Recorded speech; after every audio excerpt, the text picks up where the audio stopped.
दोस्तों आपसे एक सवाल पूछता हूं, अकल बड़ी या भैंस? अच्छा, इसको दूसरे तरीके से भी पूछ सकते हैं, नंबर बड़ी या वैल्यू? कमेंट सेक्शन में जरूर बताना। टिकटॉकर वर्सेस यूट्यूबर, तो कैसे हैं आप लोग? नमस्कार दोस्तों, आप देख रहे हैं दिनेश टॉक्स। इसे देखना तो बनता है।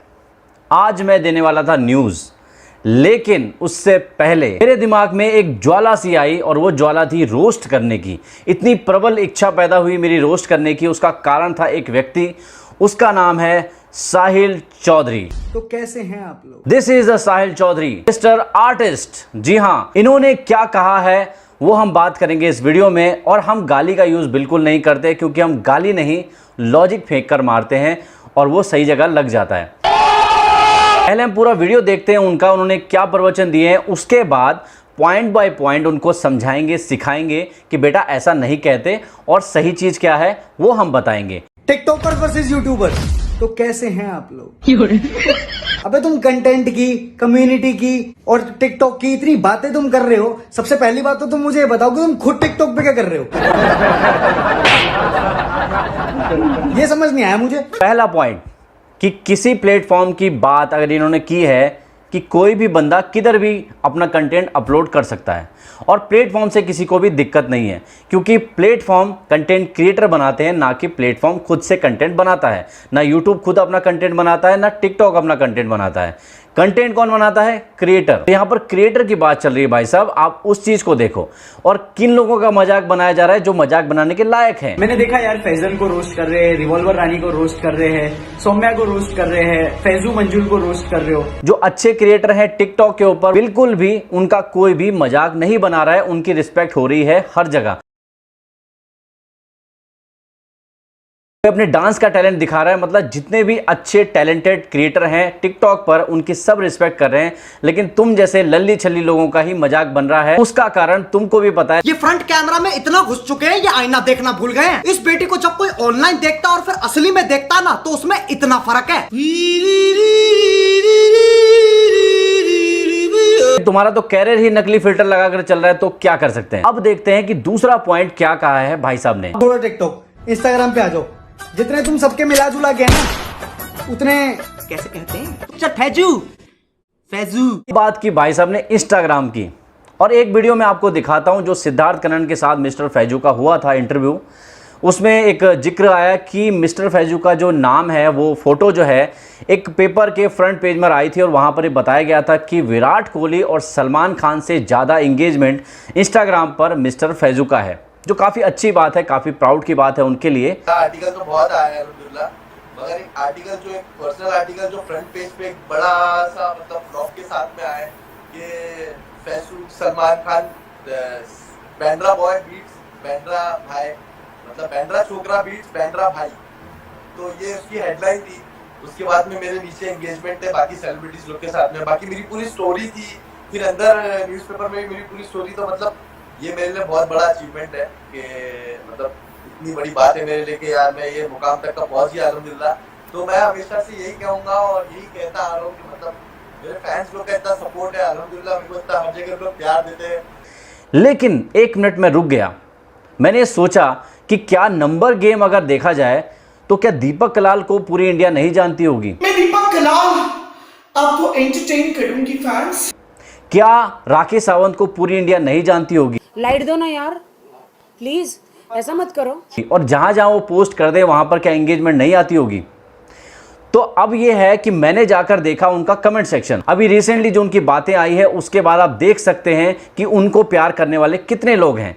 कमेंट सेक्शन भरा हुआ है उनका प्यार भरी बातों से। उनको बहुत सारे प्यार भरे लोग तारीफें कर रहे हैं उनके। आप देख सकते हैं, सामने दिख रहा है आपको कितनी तारीफें हो रही है उनकी। तो thank you so much guys, आप लोग ऐसी प्यार करते रहो, सपोर्ट करते रहो, इंशाल्लाह मैं आप लोगों को और अच्छी चीजें दिखाऊंगा। तो thank you so much guys, आप लोग ऐसी प्यार करते रहो, सपोर्ट करते रहो, इंशाल्लाह मैं आप लोगों को और अच्छी चीजें दिखाऊंगा। तो thank you so much guys, आप लोग ऐसी प्यार करते रहो, सपोर्ट करते रहो, इंशाल्लाह मैं आप लोगों को और अच्छी चीजें दिखाऊंगा। तो thank you so much guys, आप लोग ऐसी प्यार करते रहो, सपोर्ट करते रहो, इंशाल्लाह मैं आप लोगों को और अच्छी चीजें दिखाऊंगा। क्योंकि मैं देखो आपको पता ही है, गाली हम नहीं देते, हम तो लॉजिक फेंक कर मारते हैं। अच्छा, एक और एग्जांपल देता हूं उस मामले में कि रोड पर आपने देखा होगा अल्टो और बहुत सारी गाड़ियां होती हैं जो ज़्यादा संख्या में दिखती हैं, लेकिन जब वहाँ से रॉयल्स रॉयस गाड़ी जब निकलती है वो एक निकलती है रोड के ऊपर। फिर सच्चाई ये है कि ये लोग नकली दुनिया में रहते हैं। इनको नंबर गेम में बहुत मजा आता है और इनको लगता है कि मिलियन लिखा हुआ है, 2 मिलियन, 3 मिलियन, 4 मिलियन, लाइक्स में देखते हैं 2 मिलियन, 3 मिलियन, तो वहां पर देख करके ये लोग पागल हो जाते हैं। इनको लगता है कि ये हमारा सोशल मीडिया इन्फ्लुएंसिंग है, लेकिन उनको ये नहीं पता कि तुम्हारे बोलने से घंटा फर्क नहीं पड़ता किसी को, तुम्हारे बोलने से कच्चा कोई खरीदता नहीं है। कहने का मतलब ये है कि तुम्हारी बातों का वजन नहीं है। राखी सावंत को पूरा इंडिया जानता है, लेकिन क्या कोई उसकी इज्जत करता है? दीपक कलाल को सब जानते हैं, क्या कोई उसकी इज्जत करता है? अब बात करता हूँ AR रहमान साहब की। अगर AR रहमान साहब अपने चैनल पर या एक YouTube चैनल खोलें और उस पर सब्सक्राइबर ना आए, या फिर उन्होंने कोई नया गाना डाला उस पर व्यूज़ ना आए, तो इसका क्या मतलब है? इसका मतलब ये है कि AR रहमान को लोग इज्जत नहीं करते। लेकिन भाई साहब, एक AR रहमान पूरी म्यूजिक इंडस्ट्री पर भारी है, समझ रहे हो इस चीज़ को? तो वैल्यू की बात है, नंबर्स की नहीं है। नंबर्स की बात गधे कर सकते हैं, घोड़े नहीं। छोड़ो यार, इंस्टाग्राम भी छोड़ो, अब आ जाते हैं हम यूट्यूब पे। यहाँ के तो राजा हैं यार, ये क्या बात है। जितने तुम्हारे वीडियो पे व्यूज आ रहे हैं ना, उससे कहीं ज्यादा, 3 गुना ज्यादा तो इनके गानों पर आ जाते हैं। भाई साहब ने लॉजिक दिया कि YouTube के तो ये राजा हैं, लेकिन अब YouTube पर आते हैं। इन्होंने YouTube पर भी वही मैथमेटिक्स, वही कैलकुलेशन लगाई। लेकिन भाई साहब की जो अकल है ना, उसमें भी अगर थोड़ी सी कैलकुलेशन लगा लेते तो शायद इनको अपने बाल ऐसे खड़े करने की जरूरत नहीं पड़ती। तो बात ऐसी है कि YouTube पर इन लोगों के जो गाने डलते हैं, मिस्टर फैजू जो भी हैं, ये जितने भी बीड़ी के बंडल जितने भी एक साथ जब आते हैं इकट्ठे होकर के, तो जब इनके गाने आते हैं, ये कहते हैं हमारे गानों पर 40 मिलियन, 20 मिलियन, 30 मिलियन, 60 मिलियन ऐसे व्यूज़ आ रहे हैं। आपने कभी जाकर लाइक्स देखा वहाँ पर? क्योंकि लाइक्स क्या होता है ना, जो व्यूज़ आते हैं वो कंपनीज ऐड लगा करके ले लेती हैं, और ऐड लगाना गलत नहीं है, क्योंकि कंपनी को जो भी सिंगर है उसके गाने को पहुंचाना है, अपने गाने को पहुंचाना है, तो कंपनीज करती हैं प्रमोशन, वो उनके अपने करने का तरीका है। लेकिन भाई साहब, कंपनी भी है, इतना बड़ा सोशल मीडिया इन्फ्लुएंसर भी है, लेकिन 1 मिलियन लाइक होने में इनके पसीने छूट रहे हैं। अब आते हैं हमारे यूट्यूब क्रिएटर्स के, जो अपने चैनल पर कोई भी ऐड नहीं लगाते, किसी को भी नहीं कहते कि हमारा वीडियो आया है, जस्ट अपना वीडियो डाल देते हैं यूट्यूब के ऊपर। उनका इंगेजमेंट देखो आप, किसी भी वीडियो में अगर 12 मिलियन व्यूज भी है ना, तो उस पर भी 1.5 मिलियन लाइक हो जाते हैं। और आप कमेंट सेक्शन भी चेक कर सकते हो, कमेंट सेक्शन में जितनी तारीफें होती हैं, इतनी गाली देते हैं, सब कहते हैं कि गाली देते हैं, ये करते हैं, वो करते हैं, उनके उसमें तारीफ की भरमार होती है। और तुम लोगों के गाने आते हैं तब भी वहाँ गालियाँ होती हैं। तुम्हारे जो मिस्टर फैजू हैं, अपने इंस्टाग्राम पर हाई एंगेजमेंट है, वो हाई एंगेजमेंट जरा एक बार चेक कर लो, आपको पता चल जाएगा कि वहाँ पर कितनी ज़्यादा आवभगत करते हैं लोग इनकी। ये केवल नंबर पर खेलते हैं, इनको लगता है कि नंबर होने से इनकी वैल्यू बढ़ गई है। इतनी प्यार से तुम्हें समझाया यार भाई ने। Let's get together, focus on creating a good content. Let's not hate, let's create. मैं भी एक क्रिएटर हूँ, लोगों की 15 सेकंड की साउंड मेरे लिए एक पूरी मेरी रात की मेहनत होती है। इज्जत किया करो सबकी। अब इन्होंने वीडियो यूज किया आवेश दरबार का।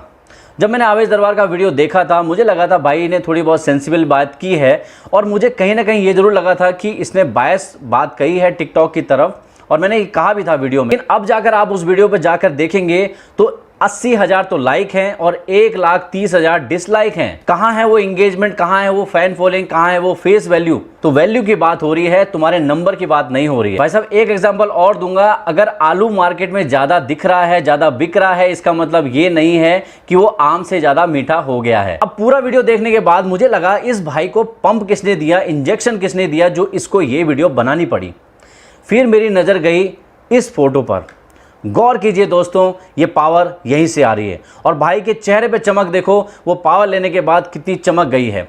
और इसके भी कमेंट सेक्शन में जाकर देखो कितना प्यार, कितना फूल बरसा रहे हैं लोग इसके एंगेजमेंट में। इसके बाद जो सेकंड फोटो मैंने देखी वो है भाई साहब इनकी, ये है अदनान जी। इनकी वजह से भी इनको ये इंजेक्शन लगा है। तो आप देख सकते हैं कि ये पावर इनको कहां से मिल रही है। आपने देखा होगा कोई मिल गया फिल्म में जो जादू का कैरेक्टर रहता है, उसको एनर्जी कहां से मिलती है? धूप से। लेकिन इन साहिल भाई साहब को धूप कहां से मिल रही है, एनर्जी कहां से मिल रही है? टीम 07 से।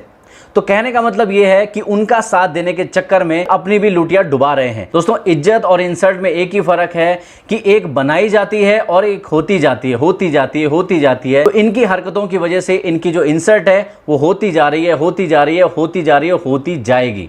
जब तक ये ऐसी हरकतें बंद नहीं करेंगे। इनको शायद वैल्यू का मतलब पता नहीं है। अगर मैं आपको एग्जांपल दूं कि किशोर कुमार के गाने आज भी हम सुनते हैं, हो सकता है कि उनके गानों पर व्यूज कम हो और ढिंचैक पूजा के गानों पर व्यूज ज्यादा हो। इसका मतलब ये नहीं है कि ढिंचैक पूजा ज्यादा वैल्यूबल है, क्योंकि सबसे ज्यादा जहां गालियां पड़ती है वहां एंगेजमेंट अपने आप आ जाता है। तो ऐसी एंगेजमेंट लेकर घंटा किसी को फर्क नहीं पड़ता है। अपनी वैल्यू बनाने के लिए लोग यूट्यूब पर काम करते हैं और अपना फेम बनाने के लिए, चाहे वो किसी भी तरीके से फेम आए, तो टिकटॉक पर जाते हैं ज्यादातर। लेकिन टिकटॉक प्लेटफॉर्म में कोई गलती नहीं है, क्योंकि वहां भी अच्छे क्रिएटर हैं। डिपेंड करता है क्रिएटर पे। यूट्यूब पर भी बहुत सारा क्रिंजी कंटेंट है, बहुत सारे क्रिंजी लोग हैं तो अजीब अजीब तरीके की हरकतें करते हैं। इसका मतलब ये नहीं है कि प्लेटफॉर्म खराब हो गया। ऐसे ही टिकटॉक है, टिकटॉक पर जो क्रिंजी कंटेंट वाले हैं, इसका मतलब ये नहीं है कि वो बाकी जो अच्छा क्रिएटर काम कर रहे हैं टिकटॉक पर, उनकी हम डिसरिस्पेक्ट करें। तो कहने का मतलब ये है, यूट्यूब वर्सेस टिकटॉक नहीं है, ये लॉजिक वर्सेस छपरी पीपल है। तो इसको आप दिमाग में बिठा लीजिए। तो भाई बात ऐसी है, ये वीडियो जो मैंने पूरा बनाया है, साहिल भाई साहब को शायद समझ में आ गया होगा, और उनको नहीं समझ में आ गया है तो कमेंट सेक्शन में बताइए अपने विचार और इस वीडियो को शेयर कर देना। अगर ये बात आपको समझ में आ गई है तो इसका मतलब ये है कि आप इसको शेयर करेंगे तो ज्यादा से ज्यादा लोगों को समझ में आएगी और वो भी अपना प्यार बरसाएंगे। देखो, मेरा मकसद कभी भी किसी को डिसरिस्पेक्ट करना नहीं होता है। मैं हमेशा चाहता हूं कि जो बात चल रही है लॉजिक की, उसको लॉजिक से ही जवाब दिया जाए, और जो आज मैंने कोशिश की है। आई होप आपको मेरी बात समझ में आ गई होगी। तो बस दोस्तों, अभी के लिए इतना ही। मिलता हूं नेक्स्ट वीडियो में, तब तक के लिए